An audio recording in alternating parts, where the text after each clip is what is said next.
All right, so this microwave is going to be 10 years old next year. So it's about 9.5 years old, really, right now, right? May of 2014. Now, what's interesting is I looked at this stuff, I'm like, wow, this is really getting banged up here, you know? This looks really gross. Yeah? The buttons look weird. I'm like, that can't be right. And I realized I never took the little thing off of it, you know?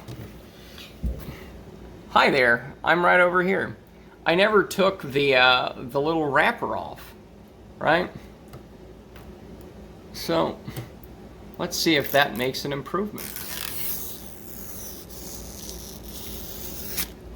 Look at that, it's like brand new. So anyways, that's interesting. Looks new. So I guess that was fun.